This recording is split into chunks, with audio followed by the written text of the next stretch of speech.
지금 한미 관계가 저는 기사들을 보면서 이렇게 생각 들었습니다. 첫 발도 내딛지 못하고 지금 삐걱대나 이렇게 생각이 들었는데 이재명 대통령 당선 후에 시진핑 국가주석이 바로 축하 메시지 났죠. 저희 일타 뉴스에서 전해드렸습니다. 그런데 미국은 지금 기조가 조금 다른 것 같습니다. 로이터 통신의 기사가 이제 며칠 전 나왔는데 이거 한번 먼저 보시죠. 저희가 이제 그 앞부분만 이제 지금 번역을 했습니다. 백악관은 이제 진보 성향의 이재명 후보 대통령 당선된 한국 대선과 관련해서 공정하게 치러졌다고 평가하면서도 중국의 개입에 대해 우려를 표명했습니다. 그런데 저 문장을 제가 왜 뽑았냐면요. 우선 보수 지지자분들 입장에서는 한국 대선과 관련해서 공정하게 치러졌다라고 평가. 이 부분에 대해서 이제 첫 번째 의문을 가지실 것 같고요. 두 번째는 이제 한미 동맹은 여전히 철통 같습니다라고 했는데요. 저 밑에 그 영어 단어가 저는 굉장히 중요하다고 생각해서 이 문장을 뽑았는데요. 왜냐하면 이 지금 문장이 그냥 미국의 뭐 일반적인 입장 같지만 사실 저 문장을 하나하나 이제 짚어보면은 이 단어가 원래는 이제 법적인 용어로 굉장히 단단하고 절대 깨지지 않는 이 철통 같은 이 단어입니다. 그래서 미국이 우리나라를 지금 어떻게 보고 있느냐, 한미 동맹에 대해서 어떤 스탠스를 취하고 있느냐, 그렇기 때문에 지금 이재명 후보가 속해 있던 당이 만약에 중국에 대해서 우호적이라면 만약에 더 나아가서 미국과 중국이 정말로 이제 관계가 악화되고 심각해졌을 때 한국은 그때 당시에 국제관계에서 어떤 스탠스를 취할 것이냐라는 그 트럼프가 간접적으로 이제 전하는 메시지가 저는 저 문장에 다 담겨 있다고 봤습니다. 그러니까 영어 단어를 실질적으로 구체적으로 이제 뜻을 조금 이제 파헤쳐 보면요. 정말로 일단 첫 번째 fair, 그 공정하게 치러졌다고 평가하는 거에 있어서 보수 입장에서는 의문을 가질 것이다. 두 번째 단어가 앞으로 국제관계에서 한국이 어떤 스탠스를 취할 것이냐라고 간접적으로 어떻게 보면 한국을 떠보는, 한국 이재명 대통령에게 물어보는 그런 입장이라고 저는 생각했는데 어떻게 생각하세요? 제 자의적 해석인가요?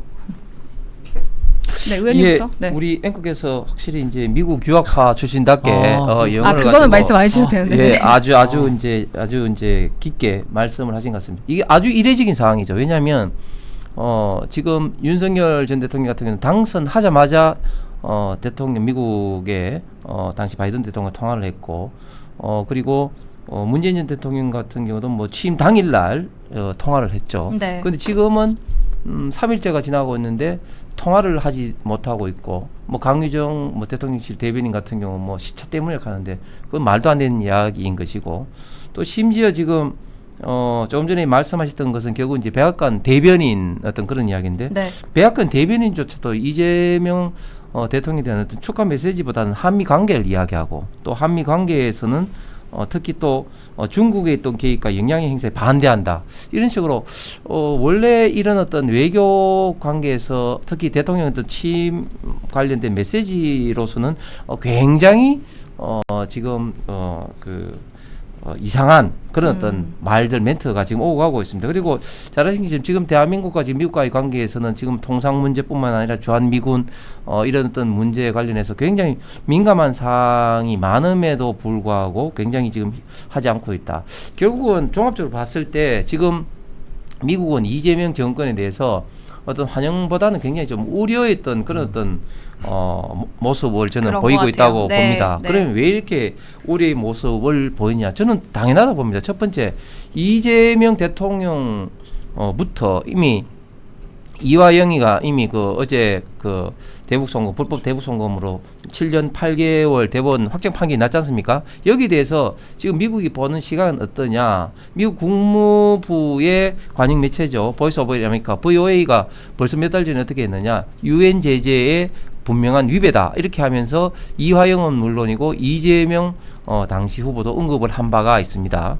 그 다음에 또 이재명 대통령은 평소에 어떤 이야기를 했습니까? 2차 대전 이후에 일본이 항복하고 미군이 한반도 진주했을 때 미 점령군이다. 뭐 이런 어떤 표현도 했었죠. 그 다음에 또 총리 지금 내정자 김민석은 또 어떻습니까? 지금 미 문화원 점거 경력도 있죠. 또 민주당이 지난 12월에 탄핵을 하면서 윤석열 전 대통령이 한미일 가치 외교 중심으로 했다. 이런 걸 가지고도 탄핵을 또 한 그런 전력이 있는 정당이기 때문에 이 점에 대해서 굉장히 지금 미국은 우려했던 그런 어떤 지금 모습으로 바라보고 있다. 그런 어떤 것들이 지금 좀 전에 말씀드렸던 이런 식으로 좀 나타나고 있지 않느냐. 그래서 지금 벌써 관세 문제에 있어서도 품목별 관세, 즉 철강과 지금 알루미늄 관련해서는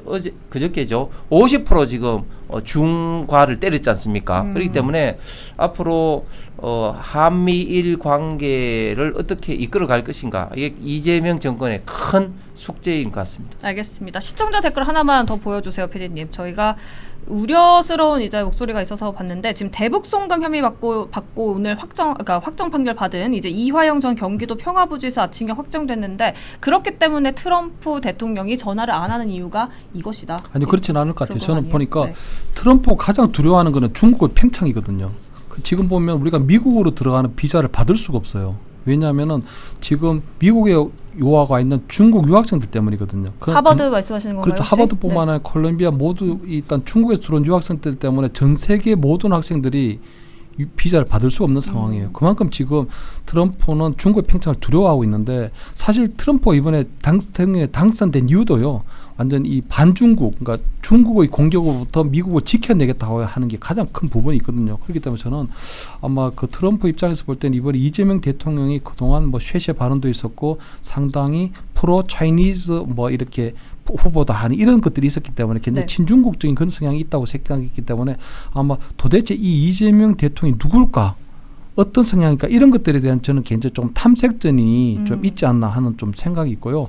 두 번째는 보면 트럼프가 워낙 노련한 협상가잖아요. 지금 뭐 주한미군도 감축한다는 설도 풀고, 그다음에 주한미군 또 방위 부분도 또 던져야 되고, 또 관세 협상도 해야 되기 때문에 나름대로 지금 이재명 대통령 같은 경우에는 국제 정상 외교를 해본 적이 없거든요. 네. 그렇기 때문에 아마 트럼프 대통령 입장에서 볼 때는 어떤 통화하는 이런 것마저도 사실 통화가 늦어지면 늦어질수록 이재명 대통령이나 한국이 굉장히 좀 초조해하고 불안해할 수 있는 여지가 충분히 있기 때문에 이러한 것들을 본인이 앞으로 이끌어갈 어떤 방위비 분담이라든가 어떤 여러 가지 관세 어떤 협상에 있어서 유리한 상황에서 하려고 하는 거 아닌가. 그러면 이재명 대통령에 대해서 상당히 좀 길들이게 할 수 있다는 이런 생각이 있는 걸로 보이거든요. 그렇기 때문에 저는 아마 우리의 국익 차원에서 보면 트럼프 대통령이 무작정 끌려가서는 안 된다. 그리고 사실 조금 뭐 이렇게 좀 통화가 늦어지는 부분에 있어서는 조금 걱정도 되지만, 그래도 어쨌든 우리나라의 대통령이 이런 트럼프에 또 너무 말려가지고 다 빼앗겨버리면 네. 사실은 뭐 국익에도 엄청난 훼손이 나니까 그런 부분을 말씀드리고 싶고요. 다만 저는 이제 북한 관련해서는 지금 트럼프가 아마 취임 첫날에 북한을 뉴클리어 파워라 그래가지고 핵 보유국으로 인정을 했거든요. 그래서 저는 아마 트럼프가 지금 북한은 조금 다른 시각으로 좀 접근을 하려고 하는 것 같아요. 예를 들어 지금 중국의 팽창을 막기 위해서는 아마 트럼프 1기 때도 그랬는데 북한을 약간 친미 정권화 만들려고 하는 그런 시도가 좀 있었거든요. 그렇기 때문에 저는 아마 앞으로 지금 그동안 윤석열 정부 때는 굉장히 우리가 극한적인 대립 관계였는데 아마 네. 트럼프 시대에 들어와서는 아마 우리 대북 문제에 관련해서도 상당히 아주 극단적인 그런 변화가 좀 일어날 수도 있지 않을까 하는 이런 예상을 한번 해봅니다. 의원님, 제가 짧게 하나만 여쭤볼게요. 오는 8월 15일 광복절 특별 사면으로 이화영 전 경기도 평화부지사 사면할까요? 글쎄요. 그 예측이 계속 나오고 있어서 제가 여쭤봅니다. 예, 맞습니다. 지금 그게 굉장히 좀 심각한 못할 것 같다, 교수님 말씀해 주셨고. 굉장히 네. 심각한 문제인 게, 지금 이제 대법원 확정 판결이 났는데 그 대북 불법 송금에 이제 300만 불은 이재명 당시 경기지사의 방부, 그다음에 500만 불은 이제 스마트팜 비용이라고 딱 명시를 했습니다. 그렇기 때문에 이 여기에 대해서 이재명 대통령도 당연히 이화영 전 부지사와 직접적으로 뭐 지시를 했거나 보고를 받거나 관련이 뭐 없을 수 없기 때문에 당연히 문제가 심각한 거죠. 그래서 이 문제에 대해서 결국 이제 재판이 이제 진행돼야 되는데, 네. 재판이 진행되는 것에 대해서 뭐 또 뭐 형사소법 개정이라든 걸 통해서 이제 방해하려고 하겠죠. 이제 그런데 8월 15일 날 이화영의 사면, 이 문제는 굉장히 또 정치적으로 이재명 정권에도 부담이 되기 때문에 그렇게 쉽게는 하지는 못할 겁니다. 쉽게 하지 못할 어마어마하게 것이다. 정권에 부담이 될 거 있을 거예요.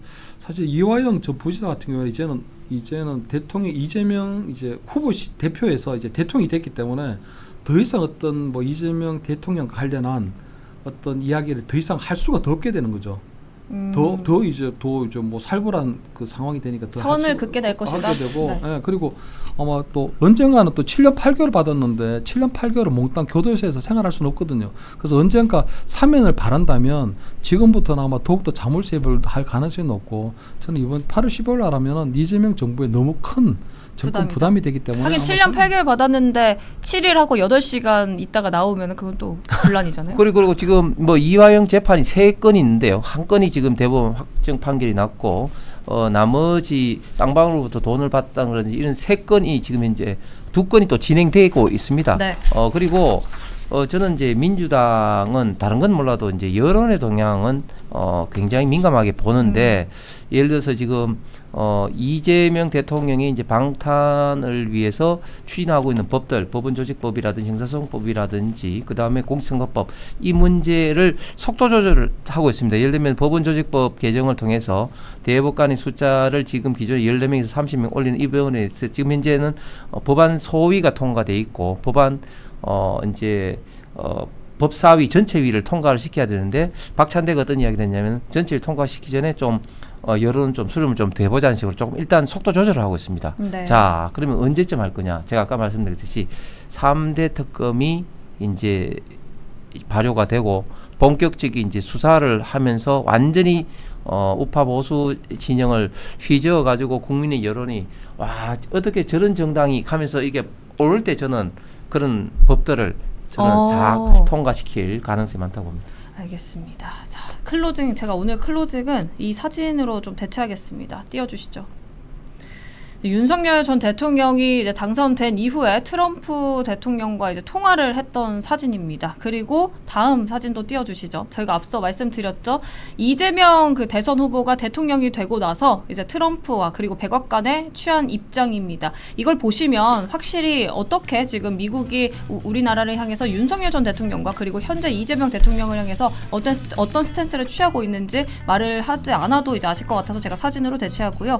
끝으로 오늘 현충일이죠. 제가 앞서 말씀드렸지만 오늘 저희가 오늘 하루에 정말로 뭐 피크닉 가시는 분들도 많고 굉장히 뭐 저희 유튜브 오시는 분들도 많고 계신데요. 오늘은 현충일인 만큼 저희가 누리고 있는 이 자유와 평화 그리고 번영이 어디서 이제 오는 것인가 뭐 단지 과거의 기억으로만 멈춰서는 안 된다 이 말씀 한 번 더 드리고 일타 뉴스 마치겠습니다.